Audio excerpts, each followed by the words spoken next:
નમસ્કાર, આપ જોઈ રહ્યા છો સ્પાર્ક ટુડે ન્યૂઝ। છોટાઉદેપુર જિલ્લા નસવાડી તાલુકાના કુકાવટી ગામ પાસે 6 કરોડથી વધુના ખર્ચે પુલ મંજૂર કરાયો, પરંતુ ખાતમુહૂર્ત બાદ પણ 1 મહિનો વીતી ગયો તેમ છતાંય પુલની કામગીરી શરૂ નથી થઈ।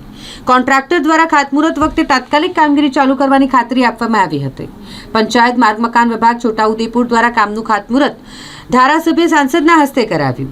નસવાડી તાલુકામાં નવા કામો મંજૂર થાય છે ત્યાં નિયમ મુજબ બોર્ડ મારવાના હોય છે, પરંતુ કામનું નામ રકમ કેટલી તેનું બોર્ડ પણ મારવામાં નથી આવ્યું। આ કામ વડોદરાની નિયતિ કન્સ્ટ્રક્શનને આપવામાં આવ્યું છે। નિયતિ કન્સ્ટ્રક્શન દ્વારા નસવાડી તાલુકામાં 20 કરોડના કામો 1 વર્ષ પહેલા લીધા હતા, તેની સમય મર્યાદાઓ પૂર્ણ થઈ ગઈ છે, પરંતુ હજુ એ કામ પૂરું નથી થયું।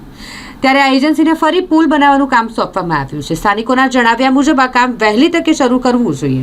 15 ગામોને જોડતો આ રસ્તો છે। ચોમાસા પહેલા કામ પૂરું ન થાય તો સામે કિનારે ખેડૂતોની જમીનો આવેલી છે અને ખેડૂતોને ખેતી કરવા માટે 10 કિલોમીટર ફરીને જવું પડે।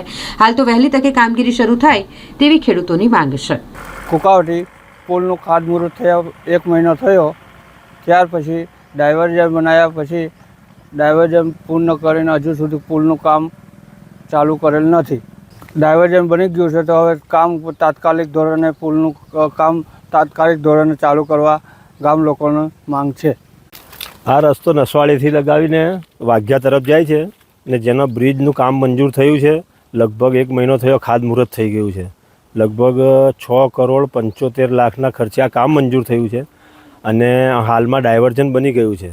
2 દિવસ થયા ડાયવર્ઝન બની ગયું છે, હજુ કોઈ કામ ચાલુ થયું નથી। તો જેમ બને એમ વહેલી તકે કામ ચાલુ થાય તો ચોમાસા પહેલે કામ પતે, નહીં તો જો ચોમાસું આવી જાય ને કામ ના પતે અને ડાયવર્ઝન ધોવાઈ જાય તો આ સામેના બધા ખેડૂતોને અવર જવરમાં ને લગભગ 10-15 ગામના માણસોને બાળકોને સ્કૂલે આવવા જવામાં બધાને તકલીફ પડે એવું છે।